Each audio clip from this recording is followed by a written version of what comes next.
Well, good morning, gang. Hey, I want to do a quick little video on how to use a jigsaw. And people call these by 1,000 different names. Sometimes it depends on who made it. Anyway, typically we call them jigsaws.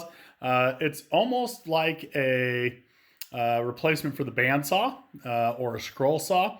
And a couple things: the width of the blade here, you can get this in different widths and different teeth on it, so it can cut through plastics and metals and woods.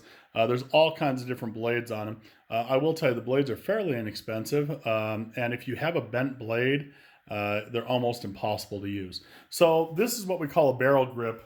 And so some of them will have a handle up here to hold them with. This one you actually grab by this barrel and hold on it. The mechanism for putting blades in on all of them are very different. So we're not going to focus on that. If you have one of these at home, they come in different colors and different shapes and different sizes.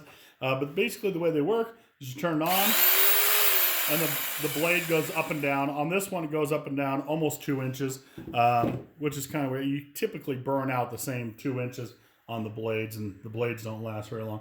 So let me show you how I typically go about using a jigsaw. So I have a board over here that I want to cut. Jigsaws are not typically great for making perfectly straight cuts, but if you're practice a little bit with them, you can get to the point where you can.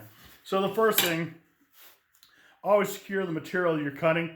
I see people use jigsaws all the times, and they're always trying to cut corners. Like instead of clamping material down, they will hang the board off the back of a tailgate of a truck, and I can't tell you the number of times I have friends that have cut through if this was the tailgate, where they have cut into the tailgate accidentally or into a table accidentally.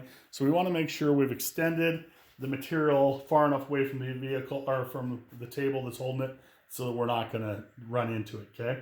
That's number one. Number two, I have a clamp here. You can hold these things down in 1,000 different ways. Even just having a parent or a brother or sister lean on this will help, okay? So what I typically do is take where I want to cut. I'm going to draw a line here, okay? So I want to leave that line as much as possible. And again, these are not great at making perfectly straight cuts. And so what I tend to do is I tend to put a finger right down here on the shoe. This part here is called the shoe to help to guide it. And we want to keep the shoe flat against the tip. We don't want it tipped or leaning or cockeyed. So if I put my finger up here, I can feel that shoe is pressed firmly against the table. I'm going to turn this on. Make sure you back it up so it's not touching the material. You turn it on.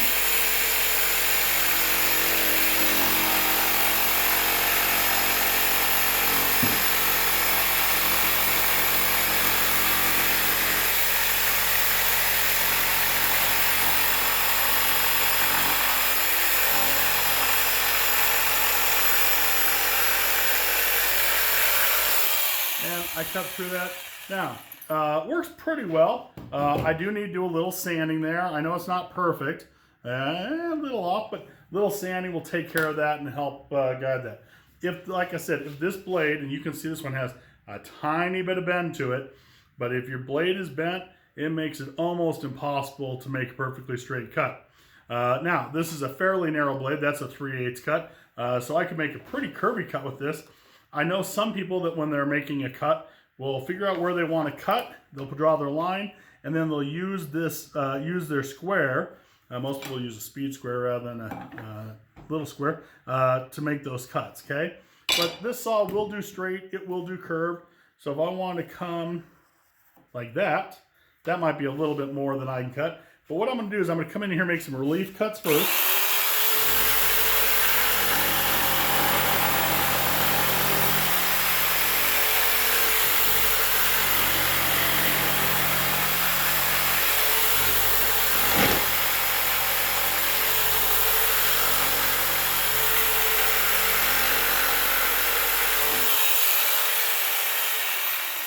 And so now when I come in here and start to make these curves, as I try to curve them, this piece of scrap is going to fall out of the way and it's not going to bind on the back of the blade.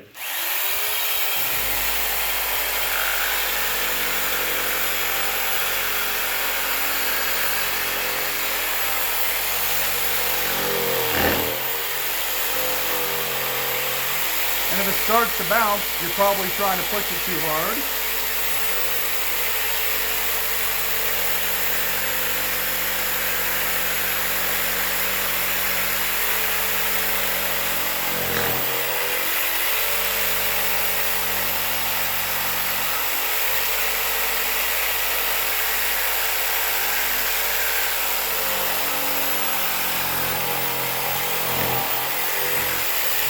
Maybe come in and finish it on the other side.